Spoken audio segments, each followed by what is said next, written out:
L'histoire de France, c'est l'histoire d'un peuple qui se voulait libre et qui, soudain, a ouvert ses frontières, changé sa monnaie, laissé à d'autres son budget, effacé ses référendums, fait voter presque toutes ses lois en dehors de son territoire, rejeté son drapeau, et puis, pour un pays fier de sa culture, il a voté la loi Furaso, qui va faire disparaître sa langue, il a laissé son éducation nationale sombrer, ses acquis sociaux se détériorer, et son économie partir en fumée. C'est pas une paille. Donc je vous emmène à la rencontre d'une France qui aura tenté l'aventure de l'Union européenne, mais à savoir si c'est pour le meilleur ou pour le pire. C'est ce que nous allons voir ensemble. La communauté économique européenne est créée. Son but est un rapprochement économique qui permet la libre circulation des personnes, des marchandises, des services et des capitaux entre les pays membres. Il est vrai que dans cette Europe intégrée, comme on dit, il n'y aurait peut-être pas de politique du tout. Ça simplifierait beaucoup les choses. Et puis, en effet, dès lors qu'il n'y aurait pas de France, pas d'Europe, qu'il y aurait une politique, faute qu'on puisse en imposer une à chacun des 6 États, on s'abstiendrait d'en faire. La France perd tout d'un coup les moyens de sa souveraineté et qu'elle va se soumettre dans sa vie quotidienne, démocratique, dans sa façon de vivre, dans sa façon de penser, à une domination étrangère. Ce serait alors vraiment comme si on avait perdu une guerre.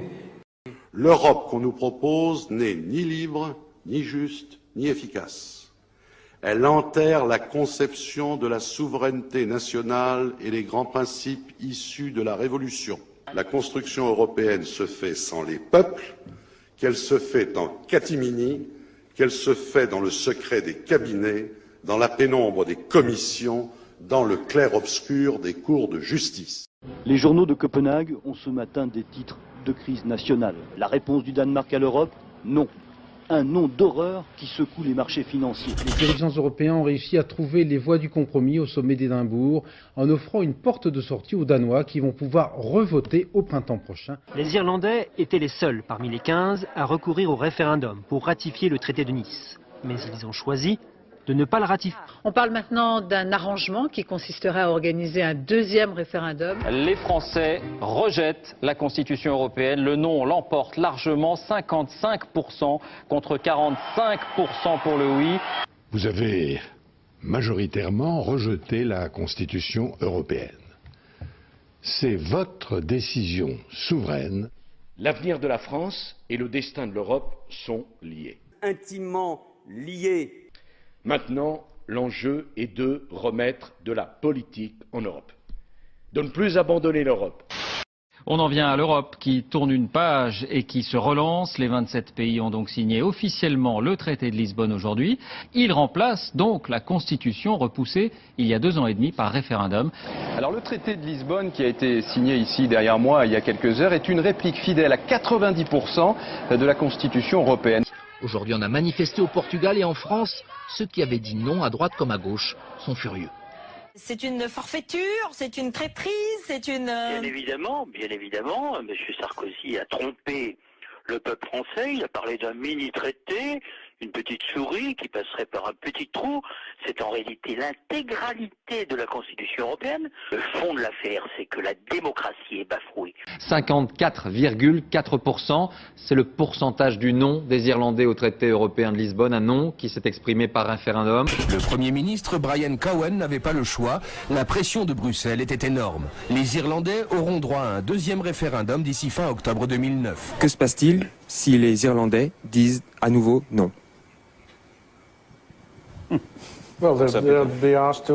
Eh bien, on leur reposera la question une troisième fois, jusqu'à ce qu'ils disent oui. L'expérience a montré qu'interroger un pays sur des sujets extrêmement compliqués, on l'a vu au moment du traité constitutionnel, aboutit à une inconscience collective. Il faut arrêter de penser que les élites sont mauvaises, que le peuple est bon. Moi, je ne crois pas que le peuple, dans sa grande sagesse, est capable de tout comprendre. Moi, je ne comprends pas tout. Il faudrait interdire les référendums. Nous ne sommes plus un État. La France n'est plus un État. Nous n'avons plus aucun pouvoir d'État. Nous n'avons plus le pouvoir, comme je l'ai dit, de battre monnaie, de faire les lois, de rendre la justice ou de décider de la paix et de la guerre.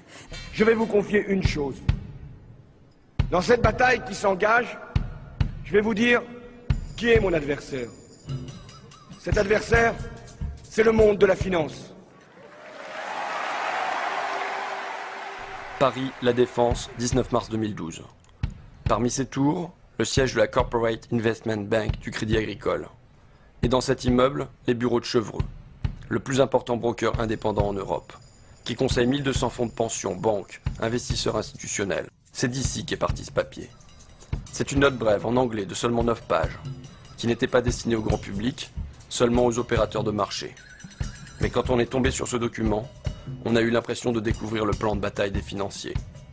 Car eux préparent déjà la préélection. Et ils comptent bien en tirer une victoire, quel que soit le vainqueur, la fin du CDI. On a donc contacté l'auteur de ce texte, Nicolas Doisy, le chief économiste de Chevreux. Il a accepté de nous recevoir. François Hollande va devoir déplaire soit au marché financier, soit à ses électeurs, puisqu'il est certain de ne pas parvenir à réconcilier les deux. Déjà, on a des investisseurs anglo-saxons qui s'étonnent du faible détail qu'on puisse avoir quand on reçoit des candidats dans leur programme. En fait, les candidats n'ont pas de programme, pour le faire simple.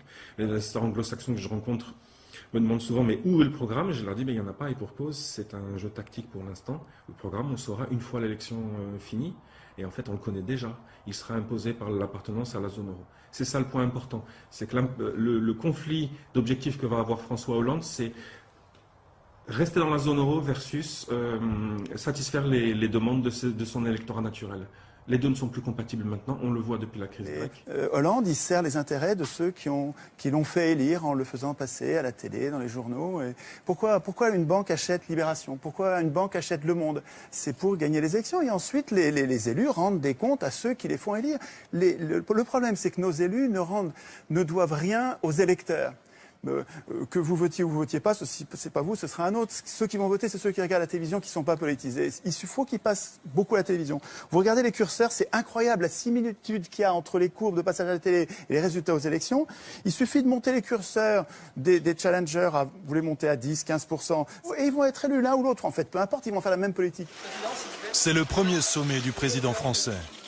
Comme il l'a promis durant sa campagne, François Hollande est venu réclamer un pacte de croissance pour l'Europe. Mais la tâche peut s'avérer difficile. Un président français peut-il encore imposer ses vues au Conseil européen? Devant tout ce beau monde, la commissaire européenne va être très claire. Il faut lentement mais sûrement comprendre qu'il n'y a plus de politique intérieure nationale. Il n'y a plus que des politiques européennes qui sont partagées dans une souveraineté commune. C'est regrettable pour François Hollande, mais la nécessité d'une libéralisation du marché du travail est le résultat direct d'une appartenance de la France à la zone euro. Aussi ne peut-on avoir l'une sans avoir l'autre. Vous vous dites non seulement François Hollande ne va pas tenir ses promesses électorales, mais en plus, c'est lui qui va devoir flexibiliser le marché du travail. C'est lui qui doit remettre en cause ce que vous appelez the famous CDI. La demande de renégociation du traité serait alors utilisée pour tromper le public français en lui faisant accepter des réformes correctes, dont celle du marché du travail. François Hollande dit « Je vais demander la renégociation du dernier traité européen ». Vous écrivez ça. Dans cette perspective, il serait politiquement intelligent que ses pairs de l'eurozone, donc ses partenaires allemands, belges, italiens, ainsi de suite, permettent à François Hollande de prétendre qu'il leur a arraché quelques concessions, même si c'est faux en réalité. Devant les journalistes européens, François Hollande reste droit dans ses convictions. Ont été courageusement menés à bien. Ce sera une concession en quelque sorte de façade qui aurait été faite à François Hollande et au peuple français entre guillemets, de façon à ce que tout le monde constate qu'à la fin des fins, il les faut bien les autres réformes, les fameuses réformes structurelles dont personne ne va entendre. Avez-vous senti ce soir une compréhension de la part de vos homologues européens à ce propos, ou est-ce que vous vous sentez de représenter un peu le mauvais élève de l'Europe dans la matière? Non, nous sommes le bon élève. Nous le faisons au rythme prévu par nos engagements européens. Donc nous sommes bien sur un effort structurel et nous tenons nos engagements, mais nous faisons en sorte que cet effort ne contredise pas l'objectif de croissance. Ce que vous dites, c'est, admettons, il y a un sommet à Bruxelles, François Hollande, il demande une partie sur la croissance, Les autres Européens, ils vont faire comme si, bon, bah d'accord, allez, on t'accorde ça. Ils rentrent ici en France en disant, regardez ce que j'ai obtenu. Et du coup, il peut dire derrière, ben, en échange, nous, on va libéraliser notre marché du travail. Et vous avez parfaitement compris le sens de mon propos, c'est exactement ça. Quelques mois plus tard, les craintes de François Hollande se confirment. La France ne fera pas de croissance et elle va même briser la règle d'or en dépassant les 3% d'endettement. On peut émettre alors ce qu'on appelle ensuite une mise en demeure, si la recommandation n'a pas été suivie des faits, qui de nouveau demande aux États membres de converger vers des cibles budgétaires plus raisonnables. Et puis si ce n'est toujours pas le cas, alors on peut se mettre en place des mécanismes de sanctions financières. Pour la France, ça représenterait 4 milliards d'euros, à peu près. Alors qu'il commence son 6e Conseil européen, le président français est donc loin d'avoir atteint son objectif. Pire, lui qui voulait peser sur l'Europe pourrait subir les foudres de Bruxelles pour un déficit trop important. La France sous surveillance. C'est ici, dans ces couloirs anonymes, où se succèdent des bureaux étroits, que se joue donc une amende de 4 milliards d'euros que nous aurions à payer. Depuis mars 2013, la Commission peut demander à modifier les projets de budget de ces États avant même leur adoption par le Parlement. Nicolas Filippone, 32 ans, sorti de nos grandes écoles, est l'un des 15 spécialistes de la section France, celle qui scrute jour après jour notre économie. La section France ne fait pas que surveiller. Elle conseille, elle suggère, elle propose des sanctions. Pour la France, en 2012, donc il y avait 5 recommandations. Extrait du dossier France, préparé par Nicolas Filippone, 32 ans. Les procédures applicables au licenciement continuent d'engendrer des coûts potentiellement importants pour les employeurs. Autrement dit, en France, les salariés sont trop protégés lorsque les entreprises veulent licencier. Ou bien encore, les allocations de chômage pour les travailleurs plus âgés et notamment leur durée pourraient constituer des incitations limitées à travailler. En clair, il faudrait réduire la durée de ces allocations. Vous savez ce que c'est? Au bout du compte, ça revient, pour schématiser, à donner à ce que les États abdiquent devant des tribunaux leur souveraineté face à des grandes entreprises, des grands conglomérats financiers et industriels, qui pourront attaquer les États parce qu'ils auront mené des politiques qui ne seront pas conformes à leur légitime attente de ce qu'attendent les... Mais enfin, où allons-nous? Où allons-nous? Vous parlez de catastrophe, mais c'est une réussite formidable. Tout se passe comme prévu. La sécurité sociale est détricotée, le chômage se porte à merveille, ce qui permet de tenailler les salaires et d'avoir des bas salaires, donc des hauts profits. Donc tout se passe bien, en fait, du point de vue des 1% qui se gavent comme jamais. Les banques qui devraient être en prison pour faillite frauduleuse, leurs patrons se font mieux payer que jamais et arrivent maintenant au gouvernement des différents pays. Je trouve que la situation n'est pas du tout catastrophique pour ceux qui financent les campagnes électorales des élus. Regardez la Grèce, regardez l'Espagne, regardez l'Italie, regardez tout ce qui se passe en Europe depuis 2010. On a bien vu que de toute façon, à la fin, c'est le marché qui l'emporte. Je ne suis pas en train de dire que le marché a nécessairement raison, et, au sens moral du terme, mais en tout cas, il aura raison factuellement, puisqu'il s'imposera, ça c'est clair. Si, comme en 1936, on avait une élection qui s'était suivie de mouvements de masse, de manifestations, de grèves. Qu'est-ce qui se passe? Qu'est-ce qui se passe en Europe? Là, je crois que c'est le gros coup d'angoisse. On va être très clair, c'est avec le gros coup d'angoisse, parce que si, quand les Grecs manifestent, on a déjà une Europe qui se sent sur le point d'exploser, je vous laisse imaginer pour la France. Ce soir, avec ce non sorti des urnes, la Grèce impose à la zone euro un saut dans l'inconnu.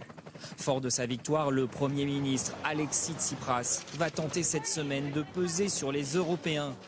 Est-ce que la Grèce doit sortir de la zone euro? Je crois qu'elle n'a pas d'autre solution.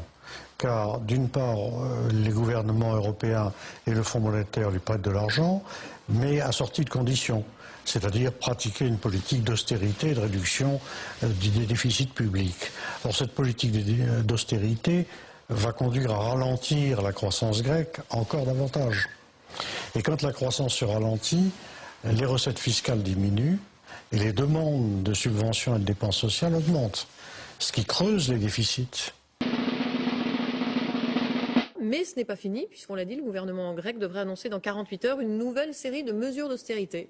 Mais ça fait 40 ans qu'ils essayent de détruire la France, qu'ils essayent de détruire l'Italie, qu'ils essayent de détruire l'Espagne pour construire ce mythe de la nation européenne. C'est l'URSS, votre truc. Laissez les gens décider de ce qu'ils veulent. Le Royaume-Uni a donc fait le choix de quitter l'Union européenne.